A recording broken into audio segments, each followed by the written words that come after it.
Assalamualaikum warahmatullahi wabarakatuh. Saya Faisal Ridho Lubis, peserta Latsar Kabupaten Pidijaya Angkatan 4 Kelompok 1. Saya akan mereview agenda 3 Manajemen ASN dan Smart ASN.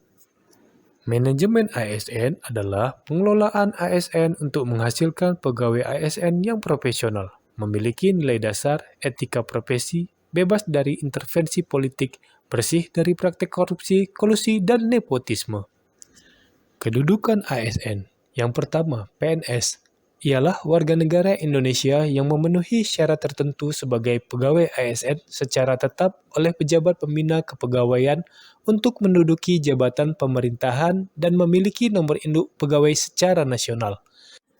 Yang kedua, P3K. P3K adalah warga negara Indonesia yang memenuhi syarat tertentu, diangkat berdasarkan perjanjian kerja untuk jangka waktu tertentu, dalam rangka melaksanakan tugas pemerintahan sesuai dengan kebutuhan instansi pemerintah dan ketentuan perundang-undangan. Tugas dan fungsi ASN. Yang pertama adalah pelaksana kebijakan publik, yang kedua pelayan publik, dan yang ketiga adalah perekat dan pemersatu bangsa. Hak dan kewajiban ASN. Hak-hak yang diterima oleh PNS ialah mendapatkan gaji, tunjangan, perlindungan, pengembangan kompetensi, jaminan pensiun dan hari tua, serta cuti.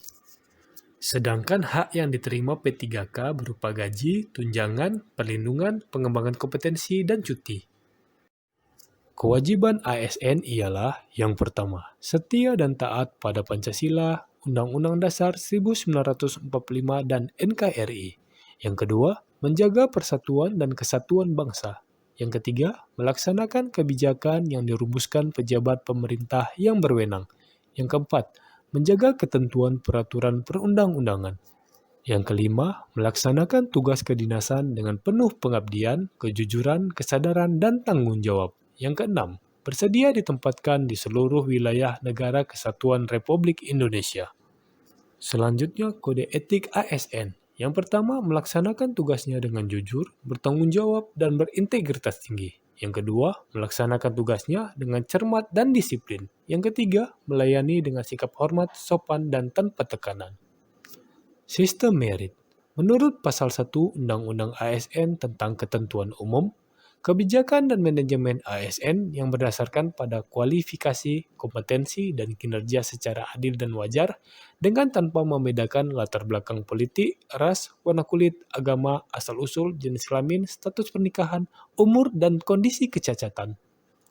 Adapun manfaat sistem merit ialah yang pertama, mendukung keberadaan penerapan prinsip akuntabilitas. Yang kedua, dapat mengarahkan SDM untuk dapat mempertanggungjawabkan tugas dan fungsinya. Yang ketiga, instansi pemerintahan mendapatkan pegawai yang tepat dan berintegritas untuk mencapai visi dan misinya.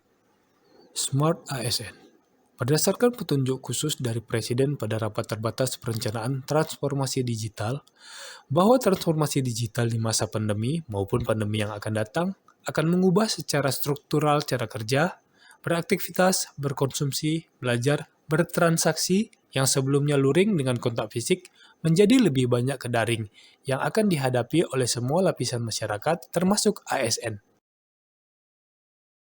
Adapun literasi digital untuk kurikulum yaitu digital skill, kecakapan menggunakan media digital, digital culture, budaya menggunakan media digital, digital ethics, etis menggunakan media digital, digital safety, aman menggunakan media digital.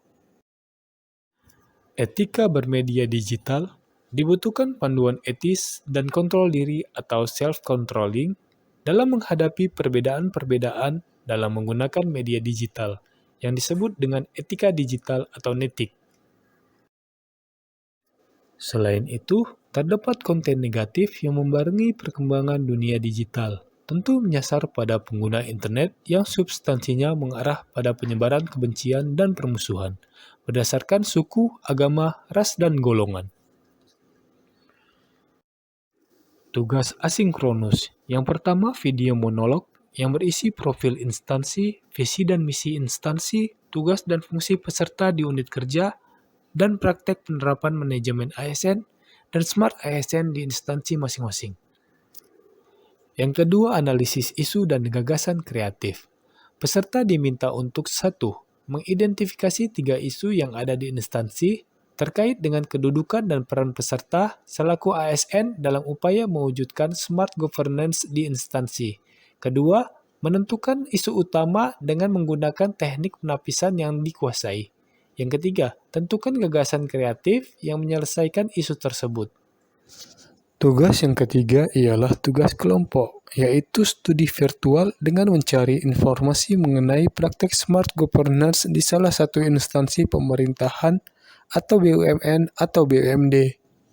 Yang keempat, video resume. Membuat video yang menjelaskan materi manajemen ASN dan smart ASN serta tugas-tugas di agenda 3. Sekian pemaparan agenda 3 dari saya. Terima kasih. Assalamualaikum warahmatullahi wabarakatuh.